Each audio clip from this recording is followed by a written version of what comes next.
ಎಲ್ರಿಗೂ ನಮಸ್ಕಾರ. ಮೀಡಿಯಾ ಮಿತ್ರರಿಗೆ ಆಲ್ಮೋಸ್ಟ್ ಒಂದು 10 ವರ್ಷ ಆದಮೇಲೆ ಕನ್ನಡ ಮೀಡಿಯಾ ಮುಂದೆ ಮಾತಾಡ್ತಾ ಇದ್ದೀನಿ. ತುಂಬ ಖುಷಿ ಆಗ್ತಾ ಇದೆ. 10 ವರ್ಷ ಆದ್ರೂ ಜಸ್ಟ್ 10 ದಿನ ಆಗಿರ್ಬೋದು ಅಂತ ಅನಿಸ್ತಾ ಇದೆ. All familiar faces, all welcoming faces. Thank you so much. Coincidentally ನನ್ನ ಕನ್ನಡದಲ್ಲಿ ಮೊದಲನೇ ಸಿನಿಮಾ ಪಾತ್ರ ಕೂಡ ಪಾರ್ವತಿ, ಪಟಾಕ ಪಾರ್ವತಿ. ಕನ್ನಡ ಆಡಿಯನ್ಸ್ ನನಗೆ ತುಂಬ ಪ್ರೀತಿ ಕೊಟ್ಟಿದ್ರು ಆ ಪಾತ್ರಕ್ಕೆ. ಈಗ ನಾಗಬಂಧನಲ್ಲಿ ಕೂಡ ಪಾರ್ವತಿಯಾಗಿ ಮತ್ತೆ ನಿಮ್ಮ ಮುಂದೆ ಬರ್ತಾ ಇದ್ದೀನಿ. I am feeling full circle ಅಂತ ಅಂತಾರಲ್ವ ಲೈಫಲ್ಲಿ. ಸೊ ಮತ್ತೆ ಮೀಡಿಯಾ ಮುಂದೆ ಬಂದು ಮಾತಾಡ್ಬೇಕಾದ್ರೆ ಪಾರ್ವತಿಯಾಗೆ ಬರ್ತಾ ಇದ್ದೀನಿ. But this character is going to be completely opposite. ನೀವೇನು ಪಟಾಕ ಪಾರ್ವತಿ ವಜ್ರಕಾಯದಲ್ಲಿ ನೋಡಿದ್ರು, ನಾಗಬಂಧನಲ್ಲಿ it's going to be completely opposite. More graceful, more divine and more layered character ಅಂತ ಹೇಳ್ಬೋದು. ಮೊದಲದಾಗಿ ನಮ್ಮ ಡೈರೆಕ್ಟರ್ ಅಭಿಷೇಕ್ ಸರ್ ಬಗ್ಗೆ ಸ್ವಲ್ಪ ಮಾತಾಡಬೇಕು. ಅಭಿಷೇಕ್ ಸರ್ ಡಿಸ್ಟ್ರಿಬ್ಯೂಷನ್ ಸ್ಟಾರ್ಟ್ ಮಾಡಿ ಅದಾದಮೇಲೆ ಪ್ರೊಡ್ಯೂಸರ್ ಆಗಿ ಇವಾಗ ಡೈರೆಕ್ಷನ್ಗೆ ಇಳಿದಿದ್ದಾರೆ. First time full fledge direction ಮಾಡಿ ಈ ಥರ ಒಂದು ಔಟ್ಪುಟ್ಟನ್ನು ನಮ್ಮ ಮುಂದೆ ತಗೊಂಬರ್ತಾ ಇದ್ದಾರೆ. ಬೇರೆ ಊರಿಗೆ ಹೋದಾಗ ನಮಗೆ ಸಿಗ್ತಾ ಇರೋ ರೆಸ್ಪಾನ್ಸ್ ನೋಡಿದ್ರೆ the way he is actually put effort, pre ಪ್ರೊಡಕ್ಷನಿಂದ ಇರ್ಬೋದು, ಶೂಟಿಂಗ್ ಇರ್ಬೋದು, ಅದಾದಮೇಲೆ ಪ್ರೊಡಕ್ಷನ್, ಪೋಸ್ಟ್ ಪ್ರೊಡಕ್ಷನಲ್ಲಿ the way he is involved and ಅವರು ತಗೊಂಬಂದಿರೋ ಈ ಔಟ್ಪುಟ್, ಐ ಹೋಪ್ ಎಲ್ರಿಗೂ ಜುಲೈ 3rd ಅವರ ಡೆಡಿಕೇಶನ್ ರೀಚ್ ಆಗುತ್ತೆ ಅಂತ ನಾನು ನಂಬ್ತೀನಿ. ಹಾಗೆ ನಮ್ಮ ಪ್ರೊಡ್ಯೂಸರ್ಸ್ ನಿಶಿತಾ ಆ್ಯಂಡ್ ಕಿಶೋರ್, ಅವರು ಕೂಡ ಫಸ್ಟ್ ಟೈಮ್ ಪ್ರೊಡಕ್ಷನ್ ಮಾಡಿದ್ರು. ಒಂದು ಕತೆ ಮೇಲೆ, ಒಂದು ಕಾಂಟೆಂಟ್ ಮೇಲೆ ತುಂಬ ಭರವಸೆನ ಇಟ್ಟು, ಪ್ಯಾಷನ್ ಇಟ್ಟು, ಒಂದು ಫ್ಯಾಮಿಲಿ ಥರ ಇಡೀ ಪ್ರತಿ ದಿನ ಶೂಟ್ ನಡೀತಾ ಇರ್ಬೇಕಾದ್ರೆ ಇಬ್ಬರು, ಒಂದು ಮಗು ಇದೆ ಐರಾ ಅಂತ, ಅವರು ಶೂಟಿಂಗ್ ಸೆಟ್ಟಲ್ಲೇ ಇರ್ತಾ ಇದ್ರು. ದಟ್ ಕೈಂಡ್ ಆಫ್ ಡೆಡಿಕೇಶನ್ ನಾನು ತುಂಬ ರೇರ್ ಆಗಿ ನೋಡ್ಬೋದು ಅಂತ ಹೇಳ್ಬೋದು. ಆ್ಯಂಡ್ ಸರ್ ಹೇಳ್ದಂಗೆ cinematographer Soundar sir, he is a perfectionist. ಅವರು ಒಂದು ಫ್ರೇಮಿಗೆ ಹಾಕೋ ಎಫರ್ಟ್ ಇರ್ಬೋದು, ಆ ಲೈಟಿಂಗಿಗೆ ಹಾಕೋ ಎಫರ್ಟ್ ಇರ್ಬೋದು, ಅದನ್ನು ನೋಡ್ತಾ ಇದ್ರೆ ಇಟ್ ವಾಸ್ ವೆರಿ ಇನ್ಸ್ಪೈರಿಂಗ್. ಹಾಗೆ ನಮ್ಮ ಎಲ್ಲ ಆರ್ಟಿಸ್ಟ್, ನಮ್ಮ ವಿನಯ್ ಸರ್ ಇದ್ದಾರೆ, ಪ್ರಸನ್ನ ಸರ್ ಇದ್ದಾರೆ, ಹಾಗೂ ನಮ್ಮ ಗರುಡರಾಮ್ ಸರ್ ಇದ್ದಾರೆ.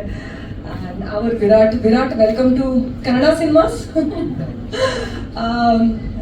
ನೀವು ಥಿಯೇಟರ್ ನೋಡ್ತೀರಾ Virat Vishwaroopa, he's killed it. 2ನೇ ಸಿನಿಮಾ ಆದ್ರೂ ಯಾರು ಹೇಳೋಕ್ಕಾಗಲ್ಲ ಅವರು 2ನೇ ಸಿನಿಮಾದಲ್ಲಿ ಈ ಥರ ಒಂದು ಪಾತ್ರದ ಅಷ್ಟು ಕಾಂಪ್ಲಿಕೇಟೆಡ್ ಕ್ಯಾರೆಕ್ಟರ್ಸ್ನ ಮಾಡಿದ್ದಾರೆ ಅಂತ. Thank you for being such a beautiful and lovely costar. Nagabandham ಒಂದು ಪ್ರಯತ್ನ to tell our historical stories, ಸನಾತನ ಧರ್ಮದ ಬಗ್ಗೆ. ಅದನ್ನ ಒಂದು beautiful cinematic experience, adventure, action, thriller and also emotional ಡ್ರಾಮಾನ ಜೊತೆಗೆ ನಾವು ವಿಜುವಲ್ ಸ್ಪೆಕ್ಟಕಲ್ ಆಗಿ ಪ್ರೆಸೆಂಟ್ ಮಾಡ್ತಾ ಇದ್ವಿ. ಈ ಸಿನಿಮಾನ ಥಿಯೇಟರಲ್ಲಿ ಮಾತ್ರ ನೋಡಬೇಕು, ಯಾಕಂದರೆ ಥಿಯೇಟರಲ್ಲಿ ಸಿಗೋವಂಥ ಮಜಾ ಬೇರೆ ಎಲ್ಲೂ ಸಿಗಲ್ಲ. ಆ್ಯಂಡ್ ಖಂಡಿತವಾಗ್ಲೂ ನಿಮ್ಗೆಲ್ಲರಿಗೂ ಇಷ್ಟ ಆಗುತ್ತೆ ಅಂತ ನಾನು ನಂಬ್ತೀನಿ. Please come to the theatres on July 3rd and watch Nagabandham. Do not miss it. ಯಾಕೆಂತಂದರೆ ಥಿಯೇಟ್ರಲ್ಲಿ ನಿಮಗೆ ಕೆಲವು ಸಿನಿಮಾ ಮಾತ್ರ ಆ ಥರ ಎಕ್ಸ್ಪೀರಿಯನ್ಸ್ ಕೊಡ್ತಾ ಇದೆ ಈಗ. And I can assure you that this movie is one of those films. Thank you. ತುಂಬ ಸ್ಕೋಪ್ ಇದೆ. ಜಸ್ಟ್ ನಾಟ್ ಆ್ಯಕ್ಚುಲಿ ನನ್ನ ಪಾತ್ರನ ಮೇಕರ್ಸ್ ಒಂದು they kept it under wraps, because ಅದು ಸಿನಿಮಾದಲ್ಲಿ ಒಂದು ಸರ್ಪ್ರೈಸ್ ಆಗಿ ಬರ್ತಾ ಇದೆ. ಬಿಕಾಸ್ ಈ ಥರ ಸಿನಿಮಾದಲ್ಲಿ ಒಂದು ಎಪಿಕ್ ಸ್ಕೇಲಲ್ಲಿರೋ ಸಿನಿಮಾ, ಒಂದು ಹ್ಯೂಜ್ ಲಾರ್ಜರ್ ದನ್ ಲೈಫಲ್ಲಿ ಇರೋ ಒಂದು ಪೊಟೆನ್ಷಿಯಲ್ ಇರೋ ಸಿನಿಮಾದಲ್ಲಿ ಫಾರ್ ಅ ಫೀಮೇಲ್ ಆರ್ಟಿಸ್ಟ್ಗೆ ಈ ಥರ ರೈಟಿಂಗ್ ಸಿಗೋದು ತುಂಬ rare. So I feel very lucky and blessed to have gotten to play this role ಅಂತ ಹೇಳ್ಬೋದು.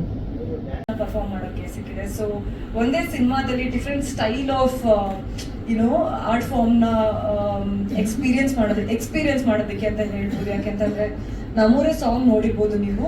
ಅದಕ್ಕೆ ಆ ಸಾಂಗ್ಗೋಸ್ಕರ and obviously a couple of other sequences, but mainly for the song ಒಂದು huge set ಹಾಕಿದ್ರು ನಮ್ಮ ಹೈದರಾಬಾದಲ್ಲಿ.